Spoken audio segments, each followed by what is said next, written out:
Say, do you like pop culture and live in the Chicagoland area and think there's nothing for you to do? You're so stupid! Because you should come to the Chicago Pop Culture Convention. It's November 24th and 25th, 2018 at Pheasant Run Resort in St. Charles. Come meet the all-new CultureCast's very own Nick and the Gorehound as they give a presentation on podcasting. Say what? Then stop by their table to get your very own photo op with the Gorehound. Sick! Learn more about the convention at ChicagoPopCultureCon.com. Hope to see you there, yo! First experience at Studio Movie Grill. For 3 major reasons. I'll talk about this in the podcast too. Number 1, I felt like a lot of people were talking during the movie. Not like the casual, but like they're just having conversations. It was a little bit louder than usual. But I've actually never gone to a Friday or Saturday night showing. Okay, maybe that's the difference. I usually go to the Discount Tuesdays or Groupon deals. No, that's fair. That might change your perspective. Wow, they're hardcore with the blankets. Look at this. Those girls should not be seeing that movie. They're teenagers. They like to see a scary movie. So. 2. I'm sorry. Okay. I'm still on this. 2. Proceed. I was so distracted by all the freaking waiters coming by left and right. Yeah, and they were jumping. Yeah, I mean, I'll admit I'm sure they did their jobs fine. It's not a bashing on their ability to do their jobs, but it was just like I'm trying to watch the movie and I see and then 3, I don't like how the lights still were kind of on. Yeah. Yeah, I didn't, I forgot, I'm not sure if I noticed that before, but yeah, they don't turn off the lights completely. Which I guess makes sense, given that, there's waiters and food and all that, but still, I feel like when you have the lights on, it kind of washes out the picture. Yeah. And especially in a movie like this where it's like, what was it? Somebody's dressed up as Michael. Oh, dude, we should have got the picture taken with him and put it as our image. So I don't know. I was yeah. It's not the best movie theater. Right. But when you can get that Groupon deal, it's worth it. Yeah. All right. Post Halloween movie review. 5 minutes out. 5 minutes out. Yeah, 5 minutes out of the movie. Oh. We didn't do a normal intro. We could start it right now. Oh, okay. Yeah, but you're gonna have to host because I'm focusing. Okay. You're listening to Chicagoland's finest podcast, featuring the Gorehound. Well, because I'm bringing us in. Jen. I mean, it's horrifying because, Cousin Charles. And Nick. I know. I thought I was going to screw it up again. It's time for the all-new CultureCast, starting now. I'm Nick. And I'm the Gorehound. And this is the all-new CultureCast, and we are in a car right now recording this. I should probably put my voice towards the recording device. No, I checked our previous audio. We're good. I know, but I'm looking at the window, which is the opposite direction, so I don't know if that'll affect. Anyway, I'm going to shut up. I don't think I've ever listened to a podcast that was recorded in a car. But we're First time. Breaking new ground. Gorehound and I just 5 minutes ago got out of a showing of Halloween 2018. Yeah, opening weekend. Yeah, opening day. Well, technically, now movies open on Thursday, Yeah. Wednesday, but the technical opening day. And we made these plans to go and see this movie. Originally, Gorehound, you were going to see Hotel Transylvania 3. Yeah, with the gift card. When I guess your tickets goofed up or something. Yeah, but luckily you got that fixed, and so we're fresh. So this is the first time I think we've done this fresh of a episode. Other than straight up audio commentary. Yeah. Live. Yeah. But that would have been a little bit disruptive during the movie. Although, given our experience, we saw the movie at a Studio Movie Grill, and a lot of talkers during that movie. But apparently it enhances the audio or the cinematic experience. does it? I mean, I'll give it when like everyone's like screaming and like reacting to the movie. That makes it more fun. But no, this SMG experience was a little bit disruptive. It's a grill, so people are eating, and you got servers who are dancing the jig as they're walking out, and the lights aren't quite illuminated as they should be, or not. They're too illuminated. Yes, yeah. So, but I thought it was, obviously much better than at least the past four. the movie Halloween. Yeah. Okay. That include, because the last four include what, H2O, Resurrection, and the reboots. Yeah. Exactly. So this is better than H2O. I think so.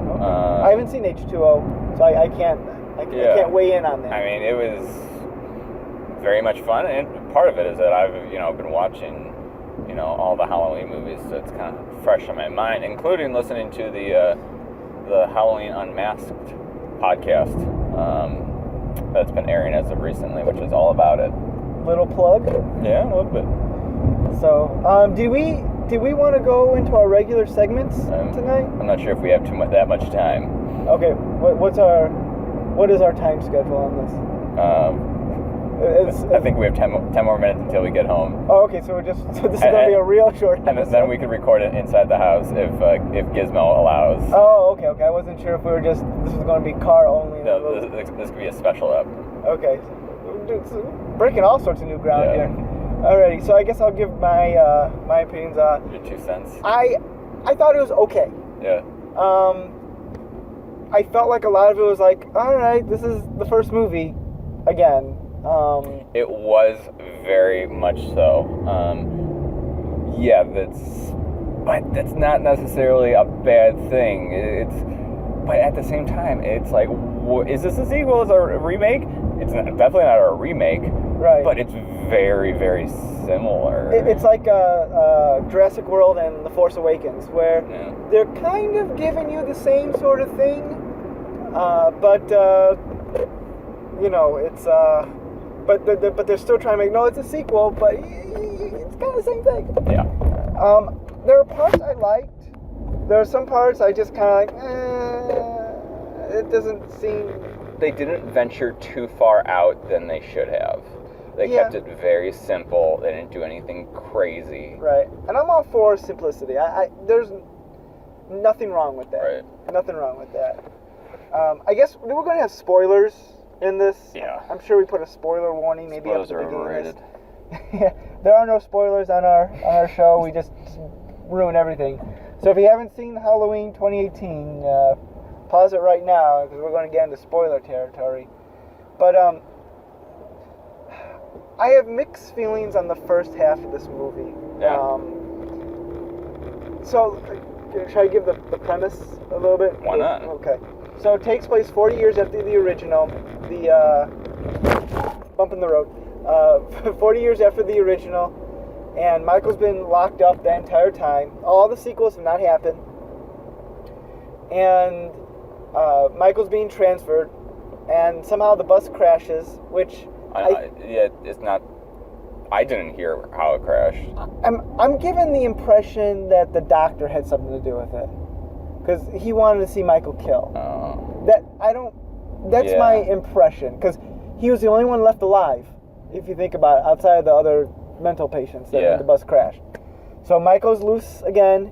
He returns to Haddonfield. Is that the name of the town? Yeah. Haddonfield, Illinois, fictional. And he starts his murder spree. Again, eventually, Laurie Strode, who's been turned into a crazy woman over the past 40 years, has been prepping for Michael. She reminded me of Sarah Connor in T2. Yeah, I can see that. And so she has like this whole house that's a booby trap sort of thing. And eventually the two of them, I don't want to say meet up. It's not like they had like a Facebook event going on, but they connect. And the reunion ensues. Yeah, kind of like magnets. It's like they were destined to be together, so... And, so Michael has a couple of good kills, a couple of kills that really made no sense, in my opinion. Yeah, the kills were, part of the reason that Halloween has been, not immediately hook, line, and sinker for me was that the scariness just goes over my head.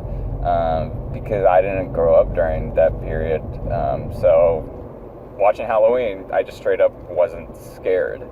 And this one, I wasn't scared. I like it more for the look and the feel, and it's Halloween. But they kept the kills, up to date.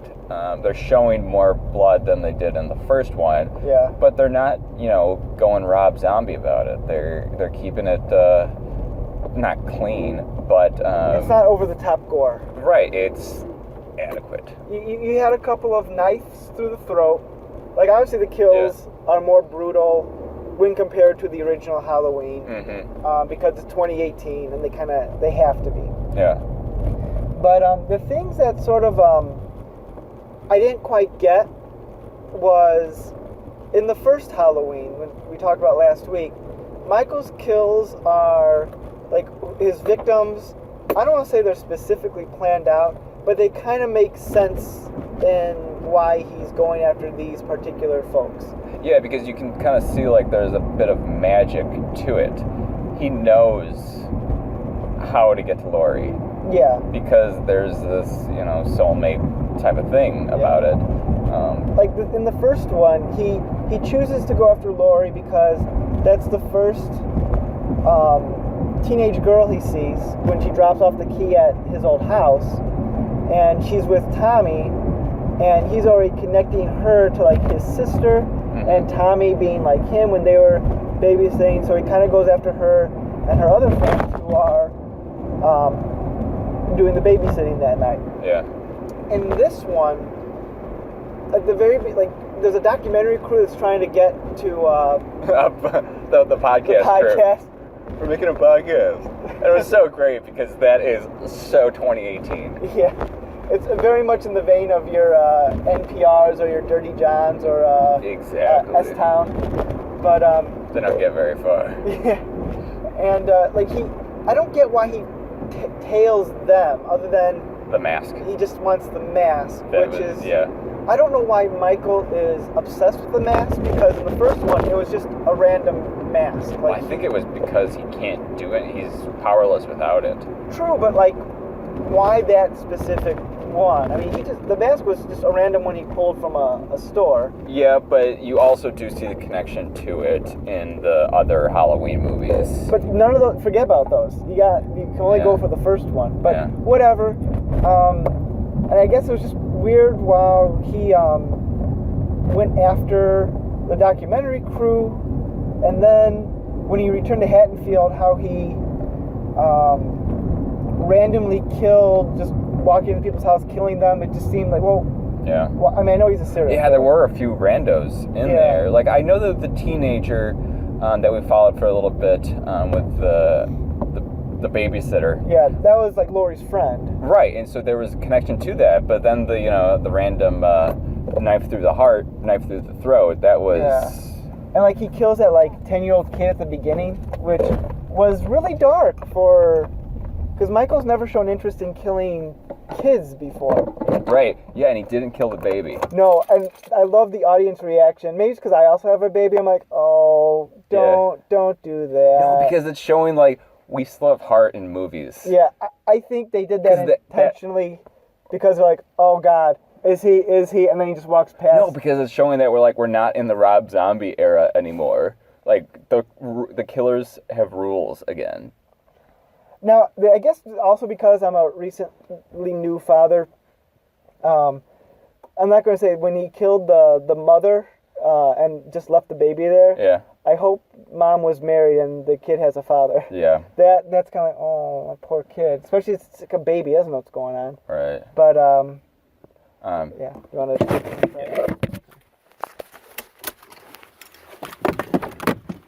I'm going to grab something for the Sure.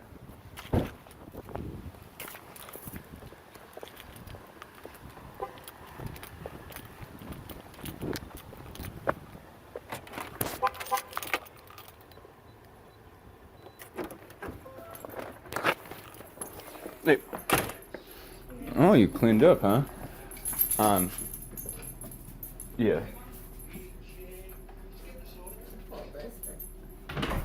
Is it cool if we, Yeah. Okay.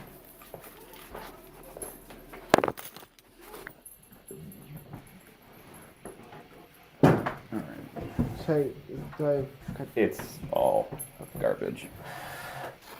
So where were we? all right. I get snacks. I'm gonna put this on your computer. That's fine. Ow. Oh, no, not for you, buddy. I was talking about, we're talking about the kills. Yeah. Um, Being a lot more tasteful. yeah. And, is this close enough? Should we be closer? No. Should we just like sit together? No. No, I just want to make sure it's, No, because you could see like the bars. Like, okay, so I'm should talking we... very loud right now. You're like maxing it up, but no, when I'm talking like this, Okay. like I can still like, hear you, just not very much. Okay, I just want to make sure. Yeah. So, I think, yeah, we talked about the kid that he killed the 10-year-old there. Yeah. So, when I was talking about with the 10-year-old, it just seemed weird that he snapped the kid's neck, which is... Yeah, so what's the difference between that kid and the little baby that he didn't kill? I don't know. Like, he's always been going Yeah. teenagers and older, so it was weird because it seemed, of all the movies, I don't think he Wait. ever killed... Did he? We're talking about the little black kid, right? No, at the beginning when they found the kid that was with his Yeah. dad and... Who wants to go to dance class? He wants to go to dance class. Yeah. And then he, Okay. like, Michael's in the car and snaps the kid's neck. It's like, Yeah. that seems out of character for Michael. Yeah. I don't know. Because I don't think in any of the other movies he's killed anyone that young before. Not Even- that I can remember. Even the first one. I Like, bet he did in the Rob Zombie films, though. well, we'll talk about that next week. Yeah. But yeah, I mean, I thought that the movie was, Do you want this closer to you? no, I've already done my damage on that today. All right. Well, I'm probably there's a big boat. For everyone who's listening, we've transitioned from the car into Gorehound's makeshift office space, As I've been working from home. and the graveyard queen has Nope. bride of the Gorehound. Oh, that's a good one. That's a weird one. I like it. It's horror related. Yeah. It's classic horror related. Just put down a huge bowl of like Chex Mix in front of me. Yeah. So this will probably be gone by the end of the podcast. But anyway, So what did you think of Michael this time around? it was fine. Yeah. Um, No hoodie, like in the Rob Zombie ones. You're obsessed with like hating on the Rob Zombie ones. They were just because they. It's Tyler Mane, come on. We saw horror movies going in this exponential curve of how intense can we make them? How much can we remake them? Because we saw Freddy getting remade, and it was too much. And now we see, okay, this is what we like. We like just regular classic horror movies. I mean, I don't really think that they needed to bring back Laurie Strode. Like, she added a lot of value to it, but if she wasn't in it, you still would have had a very good movie. True. I think she added to it in the fact that one, it's Jamie Lee Curtis, so you get like, oh, she's back, we gotta go and see it. Yeah. And two, it makes for the finale. And sequels. Well, yeah, potential sequels. It makes for the finale more personal if it was just some randos. Yeah. So, because you need your hero to go with your villain, and if it's just some, especially in a sequel, it's just some rando taking on, like, look at Halloween Resurrection. I don't know much about that movie, but they're it's just some randos in the old house that are trying to Yeah. and Busta Rhymes is like That was the last one that I watched, and it was just... It's fun to watch, Because, I mean, everybody loves watching Busta Rhymes. He's just so much fun. We should do a Busta Rhymes theme month. I don't know. I don't what know movies he's actually been in. if we could sustain that. We have the Mountain Dew commercial where it's like, wah! I've maybe owned one Busta Rhymes album my entire life. One more than me. And I'm sure he's in a few other... Okay, maybe we could do a Busta Rhymes podcast. We Like could, a whole show dedicated to Busta Rhymes? Right, and I think we would be hard to get an hour out of it. We're certainly not going to get 4 episodes. Maybe it'll be that popular. Unless Jen or Cuz comes out of the shadows and they're like, oh yeah, I have their entire discography. Which would be awesome. That'd be hilarious if Jen was like a secret Busta Rhymes fan. She loves Kesha and Busta Rhymes. Yeah. But anyway, this is not the Busta Rhymes episode. We're going way off topic here. Well, it's not really off topic because it's going back to Halloween Resurrection. So, and they're all connected. It's all connected. Yes. Your dog is loving me, by the way. Yeah, He's just 'cause- like all about, hey there. Yeah. So anyway. So that was Michael. Yeah. How about was Lori a good psycho? Yeah, she played it well. I wish they did more with it because it was just kind of like, oh, she's a survivalist and she's crazy now. Okay. Yeah. And she has a bad relationship with her family. Okay. I feel like they just had some random scenes in there that seemed like the boyfriend. Yeah, the whole boyfriend subplot. Like, who cares? That added nothing to the movie. Yeah. Like, I thought, oh, boyfriend's going to get killed later. Right. No. Yeah, and the whole M80 thing. I was sure that was going to be some sort of finale. Because that was kind of pointless. Where he blows up the pumpkin with the M80. The random friend that you never see again. Oh, okay. Was that a random... the girl. I think that was the girl's boyfriend. Yeah. He looked a lot more He looked a lot more... He looked more metrosexual at the beginning. And then halfway through, he got his act together. Yeah, because he got the tattoo. Right. 10/31/18. His death date. Yeah. So... Yeah, like they don't... I thought that was going to come into play in some way, but it doesn't. Yeah, so there were a lot of things that were kind of irrelevant. Like, I don't have anything for you, dog. Take, like, the first one, and every scene mattered in that one. There was not, like, a wasted scene at all. But there's a lot of, like, fluff. I don't know if it was a pad out the timing or what. But, we're not concluding. But to jump to a conclusion, what would you give this out of 5? 3. Right, I'm at, like, a 3 or 4 right now. Because I like repetitiveness. This was a very good Halloween remake. And I'm fine with that. But, it would have been better if Rob Zombie directed the script. No. There were quite a few funny scenes to the point where I was like, I think that there's a laugh track behind me. Like, when the black kid was talking, I was like, this kid's funny, and we are in SMGs, so maybe it fits right in.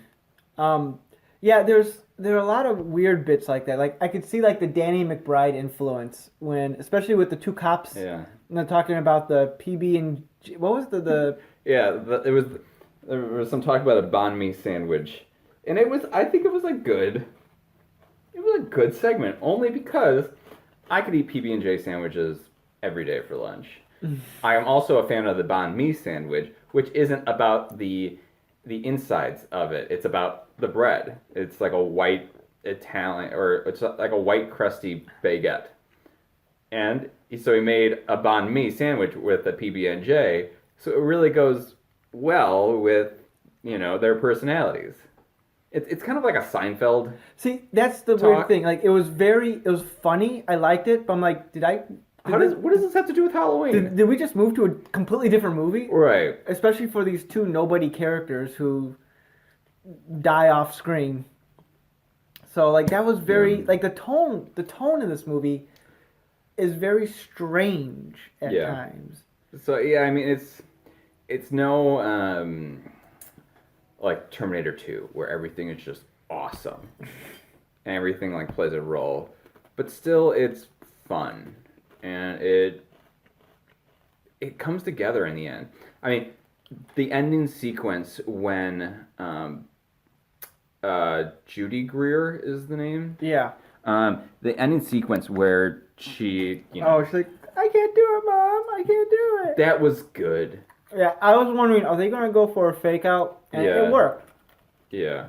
I honestly was not enjoying Judy Greer's character, so I was like, yeah, she's totally flaking. And especially because she was like, stay away, talking to her daughter, and like, dude, just get the point. Like, she has a gun. Don't crowd her. Go stand a few feet away and let her focus on, aiming this gun. Mm-hmm. I don't mind Judy Greer. I feel she may have been slightly miscast. Yes. I think they put her in there because she has semi-mainstream appeal. Yeah. I'm not going to lie. I wish they could have cast that role with Danielle Harris, since Danielle Harris played Jamie Lee Curtis's daughter, although they never starred together in the earlier Halloween movies. Yeah. That would have been a nice little touch, but I think the daughter's name is different because it's Jamie, right? And then in this one it was Karen. Yeah, KS. Carrie Strode. Karen Strode. And where's Josh Hartnett in all this? Honestly. Where is Josh Hartnett in that TV show? It's not very good. Oh, does he have a show? I have no idea. Yeah, I tried watching the first season and I was like, this has Josh Hartnett, it has nothing else, and he's not enough to get me through this. So, but yeah, Danielle Harris, what the shit? Come back. If you're listening. Maybe because she was involved with the Rob Zombie movie, they're like, no, you've been banned from Halloween. Yeah, or, I mean, I think she just had a kid, so... I read an article, she wanted to be a part of it, and they never reached out, like, she tried contacting them, and they never contacted her back. Huh. I mean, I guess from a marketing standpoint, I guess why they went with Judy Greer over Danielle Harris, but would have killed because them. you already got the hardcore Halloween fans coming back. They're gonna go see this. You don't really need to cater to them anymore. Now you kind of just need to get your numbers up. Right. So I can see that. Judy Greer, speaking of her, she was in the Jurassic World remake sequel. Yeah. So maybe that's her calling now. Yeah. And she was an Archer, right? She wasn't. She did have a voice in Archer. Who was she? The secretary. Secretary? Yeah. I want to watch Archer again. Okay. So what else do we got going on? So there's a couple weird things in there. So the father is killed. No one cares. Well, maybe too much stuff was happening for the wife and the daughter to realize what happened. Right. I don't think that they knew that he died. Because also I don't know if it was just the movie theater, but the lighting was bad in my opinion. I'm not going to blame the movie on that. Yeah. I'm going to blame the movie theater. Okay. Like I'll hold reserved judgment until if I ever see it on DVD or something, because that'll come in clear. Yeah. But the lighting was so bad in the theater, so bright that I think it washed out a lot of the screens. Right. And it was dark at many points. I was like, I know this is a Halloween movie, but turn the brightness up. Because there's a scene where there's a body in a closet towards the end, but I remember I turned to him like, is that the father? And we couldn't quite make it out. Okay, so the two things about that scene which were most bothersome is that, so Michael's walking through the first floor of the house. Laurie Strode shoots a shotgun from the basement to him, hits him. You hear him stumble. She goes up a few minutes later. Why does he go upstairs? I don't know. Because he should be looking from where the shot came from, downstairs. So he's like, I'm going to go grab this dead body and haul it upstairs. Yeah, why? Don't you have better things to do? You could do that later, man. It was meant to be a cheap scare. Right, and and I know why they went upstairs, because they wanted to recreate the scene at the end of the first Halloween movie where Michael falls out the window. Yeah. But this time, it's Laurie that falls out the window. I gotta say, it was kind of cool to see, but then when you think about it in hindsight, you're kind of like, that was kind of stupid. Yeah, you could have got up there some other way. Or, I mean, not even that, just the whole idea of... Yeah. Although I gotta say, it was effective. Like, the theater, the audience. loved it. Yeah, I was like... I will say this, though. If I did not see this movie in the theaters, I just watched it at home on Blu-ray or whatever, I probably would not have had as much fun, because as the movie continued, the audience was really getting into it. Mm-hmm. Like, I don't know if you noticed, the woman next to me, she was like, don't go in to there. Her for seeing the movie on her own. Hey, you know, maybe she was just a huge Halloween fan. No shame. And she's like, I gotta see that, it's gonna be awesome. And, you know, people were getting into it, and that made the experience for me way more fun. Yeah. Had... kind of like a Rocky Horror Picture Show, like 10% of a Rocky Horror Picture Show. Yeah, because there's not like audience participation. But everyone's like, yeah, you get him, yeah. Yeah. And well, like when Laurie disappeared, when Michael looked back over the edge, Yeah. like everyone's like, yeah, and they start like clapping in the audience. Yeah. I was like, that's good. I'm glad somebody's happy. Yeah, so like the people who saw this. Apparently Gizmo's being like really cute right now by sitting in a laundry basket. He wants to be cleaned. He's really sitting there like, is he expecting a TREAT? He's too dumb to spell anything. Well, I know, that's why I don't know if he knows the word. Oh yeah, he doesn't know anything. He knows he doesn't like being yelled at. Uncle Nick can give him a treat. And I like how at the end, like, her face just emerged from the black, kind of like how Michael's did. It's kind of like a role reversal, but... What, she said Happy Halloween, Michael? Something like that, yeah. It might have been a curse in there. Maybe, I can't remember right now. Yeah. Like, it was neat reversals, but it served no purpose other than fan service. Yeah. Yeah, and the whole death sequence, in quotes, was very predictable, because you don't actually see him die. And, you know, unless you decapitate the head... And even then... And even prove that it is Michael Myers, we're going to have a sequel. I have a fun fact about that. So this week, similar to you, I've been doing more reading about Halloween series in general. Yeah. And when they did H2O, Jamie Lee Curtis almost walked away from doing the movie because she had learned that they wanted to keep it open to do a sequel. And she's like, I'm not, if you're going to do that, I'm not going to do it because I want this to be the final one. Yeah. And so they said, okay, listen, if this is successful, we're probably going to do a sequel at some point. But in terms of just this movie, we'll make it seem like it's the finale. And she's like, okay. So that's why they came up with, like when they she cuts off the head and turns out it's the paramedic. They actually filmed all of that sequence, like right after they're done filming H2O, but they kept it like in the vault for when they made the next movie. So that whole sequence where it's not really Michael, that was, and he's like trying to take off the mask or whatever, that was all planned previously, but they cut out the part where it's revealed that it wasn't really Michael to make it seem like, okay, this is it. Oh, producers. They'll get you. Yeah, so. But I mean, I wanted... It's unfortunate because we all want to see it end. We want to see what is the big monumental moment. But it's never going to come. Nope.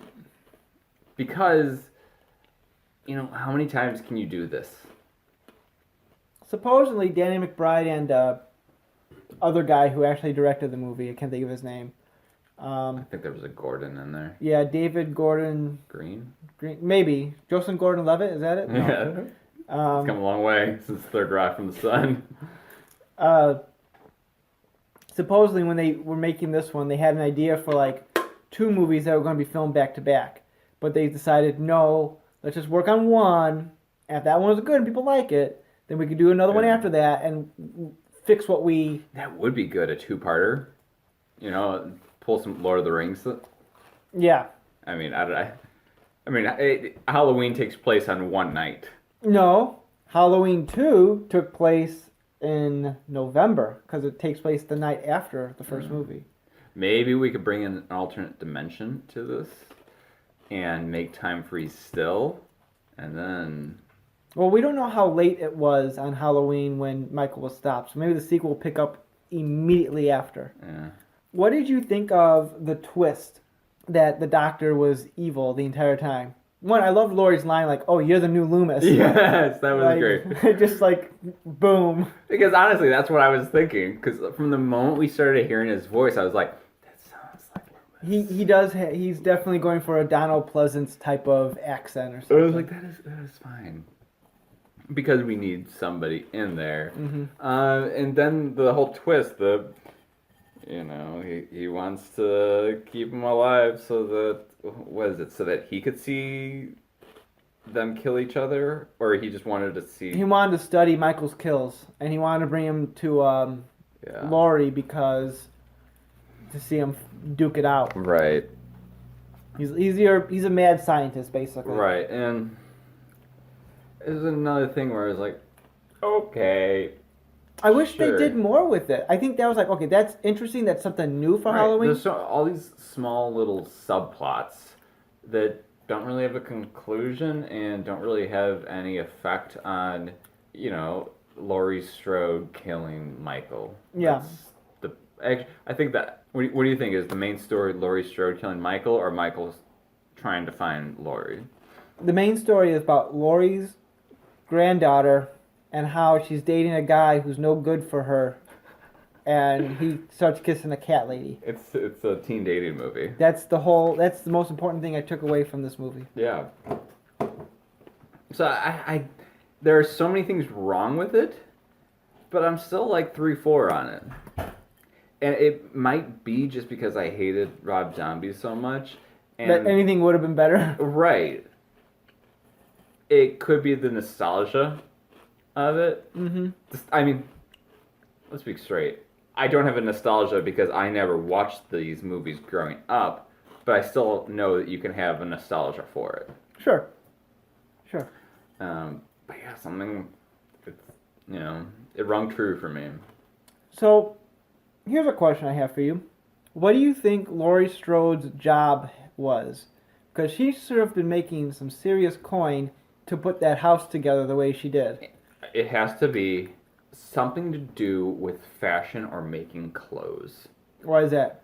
Because she had all those dummies or models or what do you call those? The mannequins. Mannequins everywhere. Well, they showed in flashbacks that she was using them for target practice. Right. But, you don't just have... you shoot a mannequin once and it's done. She has a lot of mannequins. I'm wondering if maybe some previous movie we saw, like, she wants to become a fashion designer or something. But yeah, that house was so high-tech. The Laurie Strode collection. Something like that. But yeah, she has this entire house where she's like, I'm, It's the bride. She's taking the... Maybe some nice sound effects. We have our tag. Yeah, it's unresolved. How can she afford all of these guns? Yes, it is some rural land, but Well, rural Illinois, everyone has a gun. Yeah. The but those spotlights, that electric Yeah. hookup, and that crazy, moving thing, which her hidden layer. I think they pressed that button at least 15 times. I was like, okay, she's fine. Yeah, she's a superhero because she has a secret lair Yeah. underneath her house, and she lives in the middle of nowhere. So she must have. Maybe she was a .com billionaire or something. Yeah, like that. she invested in Facebook early on. Yeah, That must I be- can help track Michael this way. Yeah. Does he have a Facebook account? I'll friend him. That's the way to do it. Or maybe she won some big lottery. Wonder who won. Oh yeah. Movie let out at like 9:01. Don't worry. Kiwi and I bought 2 tickets, so we're covered. Good. And we'll invite you over, and we'll just roll in our money when we win, and be like, you don't get any of this. Trying to cover to get into your house. Yeah, exactly. To see our money. We're just having like large stacks on our table and be like, not even like acknowledge it. Anyway. Burning it. Yeah, it's too much, you know. We could get some Cold charity. in here. Yeah, she has a shit ton of money invested in a house. It had to be, yeah. I mean, She's like, I'll just live with you guys, right? You guys love me. And meanwhile, her daughter's like, no, we all hate you. Oh, but the father is now dead, so now could just be, grandmother, Mom and Allison. They didn't want to call her Laurie Strode, so it was just grandmother. yeah, they did call her grandmother, didn't You they? can call her Laurie, okay? Well, she is a grandmother. Yeah, but you don't call somebody grandmother. I mean, I guess it's unusual, but I knew a girl at Eastern who, well, you might know her. She went to Newman. I think her name was Pam. Not important. Only Pam I know is from Archer. In The Office. Yeah. I prefer Pam from Archer. But she always referred to her mom as mother, like constantly. Yeah, when I have a child, I want them to refer to me as Paula, father. that was her name. Paula Paula? Claire. Do you Oh, guys yeah? remember her? Oh, yeah. Yeah, I like Paula. She She did say that, didn't she? Yeah. That was weird. So I'm Yep. sure she's listening now, and she's like, Yeah. "Oh, One of our 50 listeners. Paula Claire. No, when I have a child, I would like for them to refer to me as father. Father. father dear, It has to go low, too. father." Not Father, may I have some chips? not Gorehound. I'm not gonna call you Gorehound. Maybe. Maybe. We'll see. Video get out. So, I don't know what they're gonna do next. I guess if they do make a sequel to this, because they're going to. one way or another. Laurie Strode is not going to be in the sequel. I don't know. You throw enough money at Jamie Lee Curtis. What else you got going on? I don't know why she did this one. Maybe because she was like, I'm optimistic about this, after Rob Zombie, left. But no, the ending scene is the youngest Strode. Holding the knife. Right. And The so, freeze frame on the knife. right. And, then Halloween blinks on the screen, and then you got the Halloween theme. So Michael is obviously, he was only burned. He's come back from that before. And, we have Allison. So we have our new, soon-to-be Scream Queen. How do you feel about that? I don't know who this girl is. She did not have a good role. Because we're getting, that segment with the babysitter, that was kind of long. It was. And I'm like, I'm fine pursuing this. I'm expecting Allison to, just come strolling in as soon as she dies. But no, it's completely unrelated. Yeah. And so, yes, this is a strong, independent, teenager who can hold her own. But the Allison. yes. Okay, I thought you called her the babysitter. I'm like, no, she died yeah. like really quick. Yeah, she done. But yeah, then Allison is like, she really doesn't do much. Because you had the mother, you had Jamie, the daughter, and the granddaughter, and there's like a lot of focus being dragged in a bunch of different directions. Mm-hmm. And it's too much to focus on one character or another. I mean, you need Jamie, fine, be her the mentor, the one who's like, she should have been like the Dr. Loomis in this movie, which she kind of is. Yeah. And then you have the disbelieving daughter, like, oh, Mom, you're crazy. I was taken away from you when I was 12. You're crazy. Yeah. And then you have the granddaughter, like, I want a connection with Grandmother. grandmother, but I'm too busy being screwed over for a guy that doesn't like me. Wow. It's just, I don't know. It's too much. The film's being dragged in too many directions to focus on one character relationship enough to make it work. Yeah. Like that's why you need bring back Danielle Harris. Goddamn right. Or we could all just watch Hatchet 2 and 3. No, I'm good. Have you seen those? Yeah, I have no interest. Oh man, those they're pretty solid. Even the Graveyard Queen likes Hatchet 2. Do you like Hatchet 2? That's Is that that's Biscuit song? which Biscuit song? There's a really funny scene in it where this guy, and I don't even remember it. This is the only thing I remember. I don't remember it. Refresh me. He sings Biscuits and Gravy in a really funny way. I'm not going to do it. You'll have to look it up on your phone. It's a great scene that you can watch on repeat. It's like biscuits and the gravy and the biscuits and the chicken and the biscuits and the gravy is me. I mean, Yeah, folks, you can't see his face right now, He but it does looks a really just weird smile that's just so self-satisfying. Like, while filming that, he was just having the greatest time and he didn't care what anybody else was doing. And perhaps it wasn't even a scripted scene, but he's having a great time. So, and Danielle Harris is in that in a fantastic role. I think one of her best performances and most mainstream. Oscar-worthy? He's a comedian. Like, I think he does comedy for everything. Yeah. Yeah. What's the deal with people getting murdered? It's so bloody.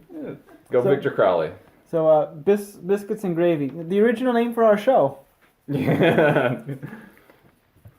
No, the original is called. I know, it's a joke. Oh, is Can It Culture? Culted or Can It? Culted or Can It? Yeah. Yeah, it was the first in many sequences of incarnations. Was it the first season? No, No. it's a completely different show. Okay, that's fine. Just like the Culture Cast is a completely different show than the all-new Culture Cast. Okay. Okay. I'll agree to disagree on this topic. All right. Well, I think I've exhausted this movie. Yeah, I think we've gone over it quite a bit here. Were we going to do our other segments? I know we talked about it earlier, but or did you just want to skip over, just be pure Halloween? I can go either way. Like, do you have a man crush? That's what I'm thinking. We gotta do at least do man crush. That's what people die for at this show. Well, let's think about it. I've been watching the House on Haunting of Hill House, which is fantastic. I've been watching the new Iron Fist.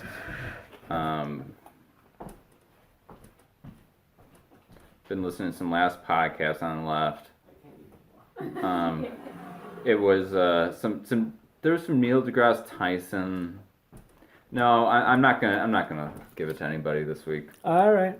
So, but I do have some pseudo trivia. Do you? Okay, leave it. It's trivia time! No, but I have a joke. But what's your pseudo trivia? Is that there's a common trope or common knowledge. It was originally a piece of trivia that the. Sorry, Stay focused. I was playing with your dog. Gizmo. Gizmo, the The official- horror hound. The horror. You don't bark. I like that. He's being a good dog right now. It was originally a piece of trivia, but it has now become common knowledge that the mask that Michael Myers wears is a William Shatner mask. But what I actually found out was that it's not because you don't just make a mask for like some actor, like a Danny Trejo mask or something. This mask is actually from a certain movie called The Devil's Reign. And in this, apparently, his face looks weird because they made like William Shatner was wearing a William Shatner mask so that his face would look weird. And so that is the mask that they had actually used in this movie after I thought it was supposed to be a Captain Kirk mask. It is not. Interesting. Because why would William Shatner be wearing a Captain Kirk mask? No, I mean, I thought like the mask, when originally made, was for like a Star Trek costume that they just tweaked for the Halloween movie. Okay. Well, when I listen to podcasts, I'm pretty much 80% in it. So I'm about 80% confident with this piece of knowledge. No, it's interesting. I did not know that. But there is a bit of uncertainty I have now. So I've maybe dropped down to 60%. Well, we could look into... I mean, you might be right. I mean, I don't know as much about because the Halloween. I looked up some screenshots of The Devil's Reign.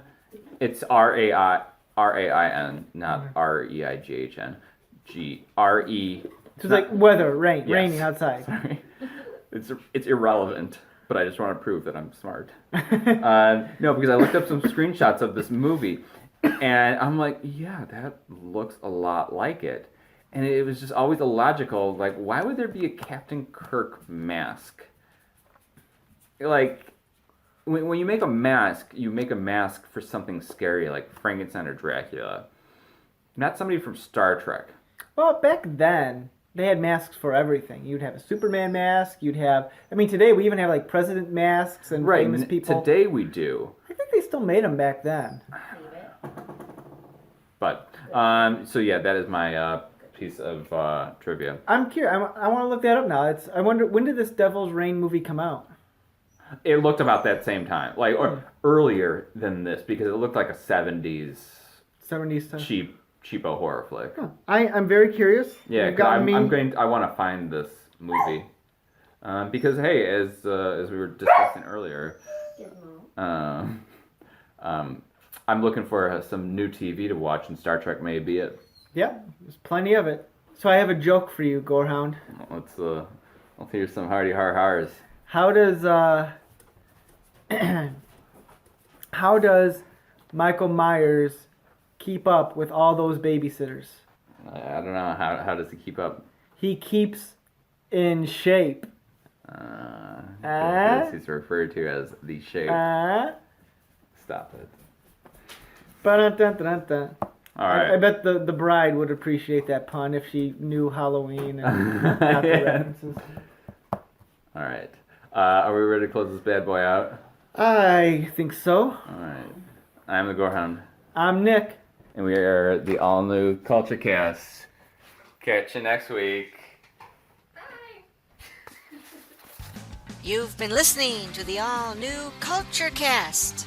Check out our blog at znculturecast.wordpress.com.